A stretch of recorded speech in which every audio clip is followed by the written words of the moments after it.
Hello hello hello.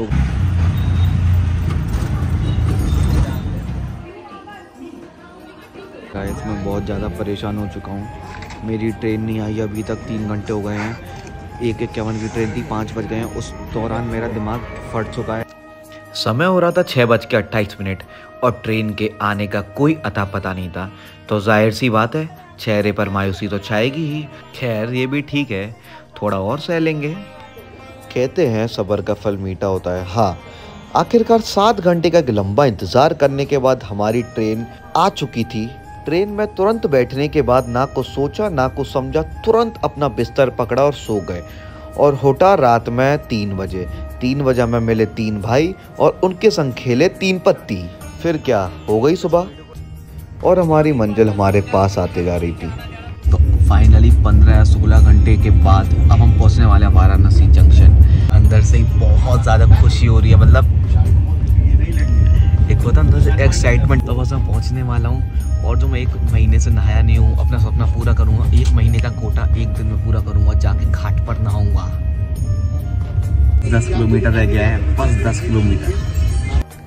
आखिरकार मंजिल आ चुकी थी। मुंह पर बहुत बड़ी सी एक स्माइल थी और सामने था वाराणसी जंक्शन का एक बोर्ड। और उस बोर्ड को जैसे ही देखा और जैसे ही पैर नीचे रखे, यकीनन मानो जैसे कोई खुशी की लहर ही आ गई हो। हाँ, थी तो खुशी की लहर ही, जो कि हमारे साथ साथ हर इंसान के मुंह पर चमक रही थी। अब मेरी बेताबी का कोई ठिकाना ही नहीं रहा था। अब तो ऐसा लगने लगा था कि जल्दी से जल्दी गंगा के घाट पहुंचूं, गंगा किनारे नहाऊं। फिर क्या, फिर इंतज़ार हुआ नहीं और पकड़ी ऑटो। और जाहिर सी बात है, स्टेशन सुंदर है तो हमको चाचा भी तो सुंदर मिलेंगे ही ना। जान शहर में एक ऐसा इंसान मिल जाए जो आपको रास्ता ही नहीं बल्कि पूरा मार्ग दिखा दे, तो उससे बढ़िया बात क्या है। ये हमारे चाचा। चाचा आपका नाम क्या है? फिरोज खान। फिरोज खान। तो जो हमारे चाचा जो हैं, दिन के 20 से 25 पान खाते हैं और इस चाचियों के बड़े ही एक बार ये तो बोलो, हेलो लेडीज एंड जेंटलमैन बोलो। Hello ladies and gentleman. अच्छे से hello ladies and gentleman. Hello ladies and gentleman. अच्छे से शर्मा मत चाचा यार। बोल दो, बोल सब्सक्राइब कर दो बस। ठीक है। जिस लोकेशन पर हमको रूम चाहिए था उस लोकेशन पर हमको रूम मिल चुका है। ये जो हमारा रूम है बिल्कुल 80 घाट के पास है। अब हमारे संग हुआ क्या था, 80 घाट से 1 किलोमीटर दूर है बस। अब हमारे संग हुआ क्या था, जो हमारा ऑटो वाला था वो मतलब एक होता है मीठी छुरी, मतलब था एक नंबर बढ़िया, कोई दिक्कत है, उसका भी धंधा यार, मीठी छुरी तो क्या ही। तो मतलब उस पर ये होटल तो हमें ऑब्वियस हो गया कि यार ये कमीशन वगैरह तो होगा। तो हम जैसे होटल में आए, हमें होटल का रेंट मतलब होटल का वो बताया था 1500 समथिंग वगैरह। जैसे ही उसने फिर हम ऊपर रूम देखने, उसने हमें बता दिया कि भाई साहब यहाँ पे सब ऑटो वाले फिक्स्ड हैं, जैसे ही ऑटो वाला चले उसके बाद आ जाना। फिर हम जब ऑटो वाला चला गया उसके बाद जब आए तो हमारा इसका हो गया 1000 रुपये। तो कभी भी आप बनारस हो, इसी का विशेष ध्यान रखना कि किसी भी ऑटो वाले के जहाँ से मत आना। और अब फाइनली अब साबुन ले आया मैं, अभी नहाने जा रहा है। उसके बाद एक से नंबर आएगा, फिर मैं नहाने जाऊँगा। ये है बाथरूम। हाँ, हालांकि नो डाउट यार, रूम 1000 रुपये के हिसाब से बहुत ज़्यादा बेटर है। हैं, सही है रूम 1000 रुपये के हिसाब से? बिल्कुल सही है। नहा धो के हम लोग हो चुके हैं तैयार। अब हम 80 घाट के पास जो सारे घाट हम जितने अभी एक्सप्लोर कर सकेंगे हम जा रहे हैं। और अब वो घड़ी आखिरकार आ चुकी थी जिसका मेरे को बेताबी से इंतजार था। ओह गॉड,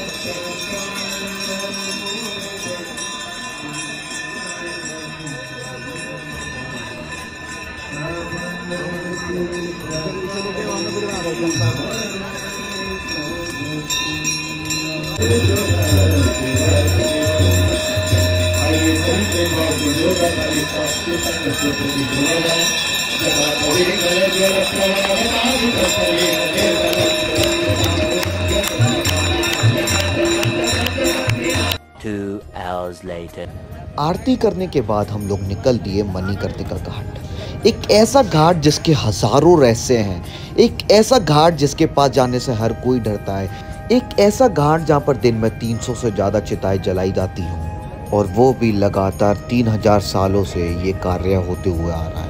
हैरान करने वाली बात यह है कि ऐसा क्यों? ऐसा क्या है मणिकर्णिका का घाट पे? क्या है ऐसा काशी? क्यों है हर एक का सपना कि हमारा अंतिम संस्कार यहीं पर हो, हमें तभी मोक्ष प्राप्ति होगी? ऐसा क्या है मणिकर्णिका का घाट पर? बस यकीनन यही जानने के लिए आ गया था मैं मणिकर्णिका का घाट पर। और आने के बाद क्या हुआ मैं वो तो शायद ही कभी समझा पाऊँ। लेकिन मैं बस एक चीज़ कहना चाहूँगा, ज़िंदगी में कभी आपको लगे कि आप हार रहे हो तो एक बार यहाँ पर आ जाना, बस इतना ही बोलूँगा। लेकिन मेरे सवाल यहाँ ख़त्म कैसे हो सकते हैं? मैंने तो अघोरी बाबाओं के बारे में भी सुना था कि वो इंसान का मांस खा जाते हैं और उनका रहन सहन बहुत अलग होता है। बस उन्हीं सवालों का जवाब ढूंढने के लिए मैं निकल गया बाबा से बात करने के लिए। अग्नि कुंड में कूद गए थे जब भोलेनाथ अपने सती जी को लेके घूम रहे थे। क्या अपने विष्णु जी ने सती जी को लेके घूम रहे थे, समझ गए मेरी बात? यही चिता दा संस्कार किए, इसको बोलते हैं मणिकर्णिका संस्थान। बाबा विश्वनाथ कंसोल में मसीह काशी। क्या गंगा मैया ने 3 बार इनको परले किया है, 4थी बार भोलेनाथ काशी बन के बैठे हैं। जहाँ शिव जी विचरण करते हैं उन लोगों को काशी कहते हैं, काशी के वासी बाबा विश्वनाथ। कौन बैठे? स्वयं बाबा विश्वनाथ। इसका चीज का वर्णन यही है। देखो मेरी बात सुनो, 51 शक्तिपीठ है, 12 ज्योतिर्लिंग है। कितना? 12। आकाश से ताड़का लिंगम, पाताले बढ़के मेरा भी लिया।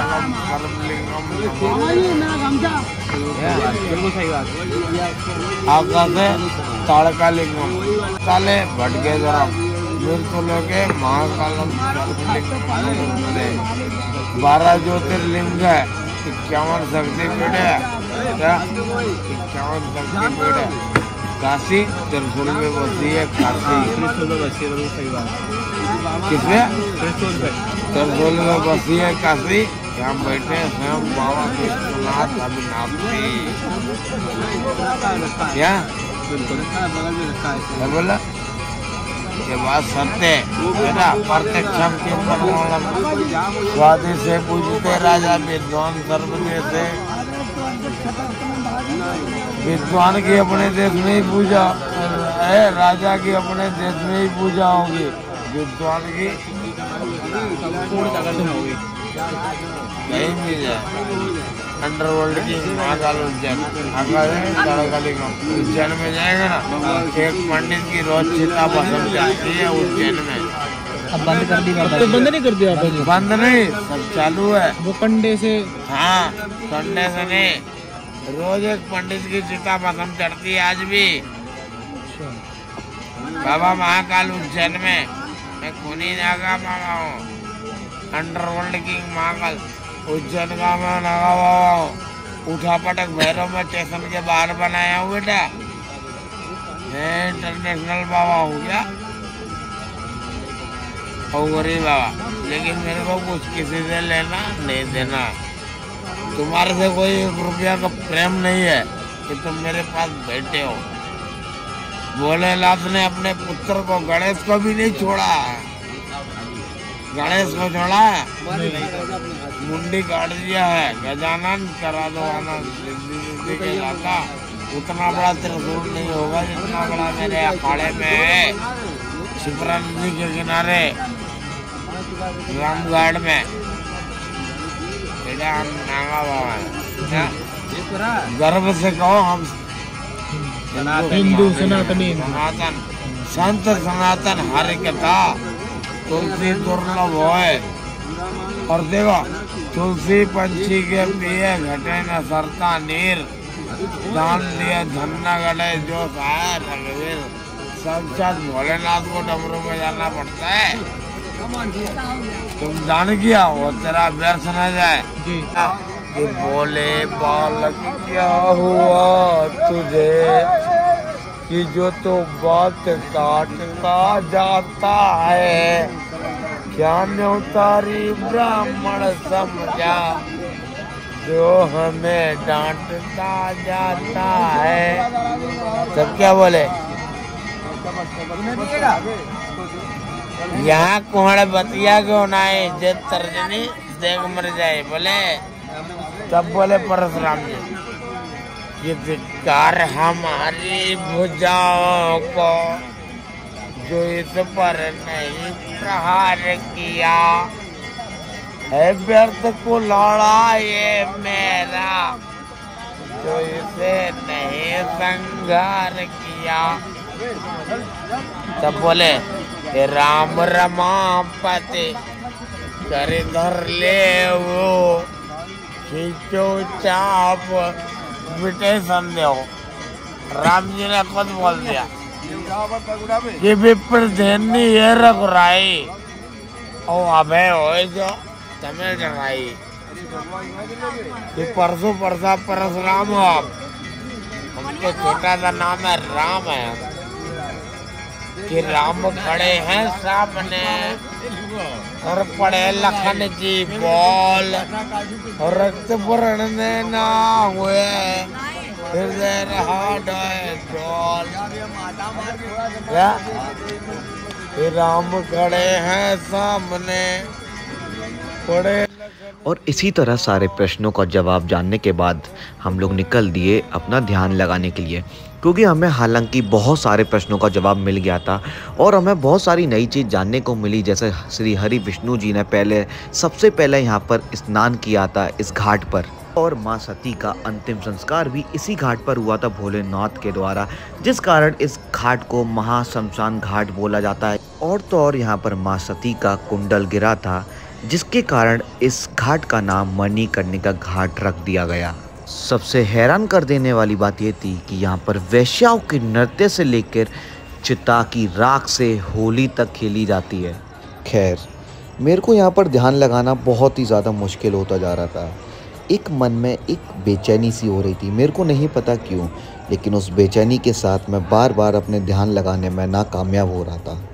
लेकिन कोई नहीं, ध्यान लगाना भी एक बहुत बड़ी कला है, जिसमें शायद मैं नहीं हो पा रहा हूँ अभी सफल, कभी और हो जाऊंगा। लेकिन इन सभी सवालों का जवाब ढूंढने के बाद हम लोग निकल दिए अपने होटल की ओर। बड़ा अच्छा भी लग रहा था, बड़ा बुरा भी लग रहा था। अब बता कहाँ जा भैया, कहाँ छोड़ोगे आप हमें? BHU BHU में क्या क्या है? BHU में बहुत कुछ है, जैसे कि मंदिर है, अच्छा, स्टेडियम है, और स्कूल है, हॉस्पिटल है। यकीनन एक बात तो मैं कह सकता हूँ कि बनारस से ज़्यादा ट्रैफिक शायद ही किसी और सिटी में होगा। न्यू विश्वनाथ टेम्पल जो है वो अंदर है, 1 किलोमीटर दूर।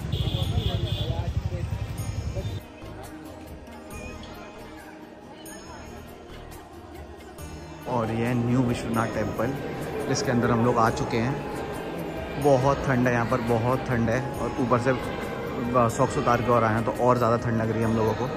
हम लोग आ तो गए थे यहाँ पर, लेकिन जितना जल्दी आए उतना जल्दी हमने लौटने का मन बना लिया, क्योंकि हमें वो शक्ति, वो एनर्जी हमें महसूस ही नहीं हो रही थी। जिस डिवाइन एनर्जी के लिए हम लोग इस मंदिर आए, न्यू विश्वनाथ टेम्पल, वो उसकी हमें 1% भी एनर्जी फील नहीं हो रही थी। लेकिन एक बात मैं आपको यकीनन बता सकता हूँ कि आने वाले समय में इस मंदिर में इतनी ज़्यादा भीड़ लगा करेगी लोगों को, मतलब दर्शन करना तक मुश्किल हो जाएंगे। खैर, मेरी किस्मत अच्छी रही, रविवार का दिन है और भीड़ नहीं मिली, तो जाहिर सी बात है कुछ तो ऐसे कर्म किए होंगे पिछले जन्म में जो ऐसे मतलब एक VIP दर्शन करने को मिले। खैर छोड़िए, अब चलते हैं। तो हमें BHU से बाहर निकालने के लिए हमें मिले अंकल। अंकल जी, आपका नाम क्या है? भूरेलाल यादव। आप अंकल जी यहाँ पर ऑटो कितने सालों से चला रहे हैं? मतलब 2.5 साल से। तो मतलब यहाँ पर जो अपना ये काशी है, अपना बनारस है, इसमें वो कुछ सुधार लगता है कि कुछ सुधार हुआ है? कैसा लगता है आपको? सुधार बहुत हुआ है, पहले से बहुत हुआ है। हम लोग को जैसे ये जब से रिक्शा निकला है ना, हाँ, तो जैसे हम लोग जैसे बेरोजगार आदमी को रोजगार मिला है। अच्छा, बेरोजगार इंसान को रोजगार मिला है रिक्शा निकलने से। और अंकल जी, कुछ यहाँ की इस यूनिवर्सिटी के बारे में, ये कैसी यूनिवर्सिटी है? यूनिवर्सिटी तो बहुत अच्छी है। यहाँ पे कल जितने लोग आते हैं बिरला टेम्पल जरूर आते हैं। बिरला कैंपस, बिरला कैंपस ये कहाँ पर है? यही जहाँ से आप लोग आ रहे हैं। अच्छा अच्छा, यही। और मोदी जी के आने से क्या परिवर्तन हुआ? मोदी जी के आने से कि वाकई में क्या कुछ अच्छा परिवर्तन मिला है? मेन मुद्दा ये है। बहुत परिवर्तन हुआ है। आप लोग तो खुद ही देख रहे हैं। बिल्कुल देख रहे हैं। और ऐसे भी कहा है कि मोदी जी कहा कि अभी और कुछ करेंगे बनारस के लिए। जब भी आते हैं कुछ ना कुछ करते हैं। और क्या अपन ये केस जीत पाएंगे ये? मोदी जी को तो जीतना है। हम लोग को मोदी जी जैसा नेता पहली बार मिला है। और मान लीजिए उनका कहना है कि हम लोग उनको भगवान की तरफ देखते हैं। मोदी जी आपके लिए भगवान है? काशी वासियों के लिए भगवान है। सही है। और मतलब इस ये यूनिवर्सिटी का माहौल कैसा रहता है? माहौल तो बहुत बढ़िया रहता है, क्योंकि ये one of the best university में से एक गिनी जाती है, जो हर एक के जहन में मतलब कभी कभार सवाल आता ही है, क्या यार काश में BHU में होता। तो क्या आपकी राय है इसके ऊपर कि क्या ये सही है? BHU वास्तव में इस लायक है कि बच्चों को इसमें आना चाहिए? हाँ जरूर आना चाहिए, क्योंकि यहाँ पे हर तरह की पढ़ाइयाँ होती है। हाँ, हर तरीके के कैंपस है वो मेरे को दिख रहे हैं। और उसके बाद पहले कि यहाँ पे कोई भद्दगी नहीं है। क्या नहीं है? भद्दगी जैसे कोई गंदगी नहीं है। गंदगी तो नहीं है, लेकिन हर जो कोने में लड़के लड़की बैठे हैं, इनका क्या राज है? देखिए ये तो कला की नई बात नहीं है। अब जैसे बच्चे तो जवान हो जाते हैं 14 साल में, शादी होती है 28 साल में, शादी 28 साल में, 30 साल में। ठीक है। तो अपना मन बहलाने के लिए दूसरे से लोग प्रेम कर लेते हैं टाइम पास के लिए। तो क्या ये आपके हिसाब से सही है या गलत है? ये जो बॉयफ्रेंड गर्लफ्रेंड का कल्चर चल रहा है, क्या सही है या गलत है? सही है, सही है, सही है। सही है। तो मतलब बच्चे 14 साल के होते ही अगर ये सब कर ले तो सही है? नहीं, पहले तो 14 साल में शादियाँ हो जाती थी। अच्छा। बच्चे माँ बाप की नज़र में जवान हो जाते थे। ठीक। अब क्या है कि अब पहले पढ़ाई लिखाई नहीं हुआ करता था उतना। हाँ। अब पढ़ाई है तो शादी लेट होगा करेगा। हाँ। नौकरी लेट मिलवा करेगा। बिल्कुल। तो ये सब तो आम लेकिन बात है। क्या आपको लगता नहीं इन सब के चक्कर में जो अपना जनरेशन है ये बहुत पीछे जा रहा है? नहीं, देखिए ऐसा है कि जो हमारा जनरेशन, आने वाला जनरेशन है, और ये बहुत सारी चीज़ों पे इफेक्ट कर रहा है। जो गर्लफ्रेंड बॉयफ्रेंड वाला जो सिलसिला, ये किस्सा चल रहा है कि ये वास्तव में बहुत गंदा है। क्योंकि आजकल हर कोई टाइम पास करता है, सिर्फ जिस्मों का खेल रह गया आज के ज़माने में। नहीं, जिस्मों का खेल नहीं रह गया है। ये अपना मन बहलाने के लिए, टाइम पास करने के तो लिए। मन कैसे बहलता है? मन बातों से तो बहलेगा नहीं। बातों से बहलेगा नहीं, बात आपकी ठीक है। तो चलिए, तो चलिए आज का इंटरव्यू यहीं पर बंद कर दे। समय हो रहा था रात के 1:40। नींद का आने का कोई ठिकाना था नहीं, तो हमने सोचा कि चलो आते हैं घूम के। तो हम लोग आ गए रात के 1:40 पर काशी विश्वनाथ के कॉरिडोर पर।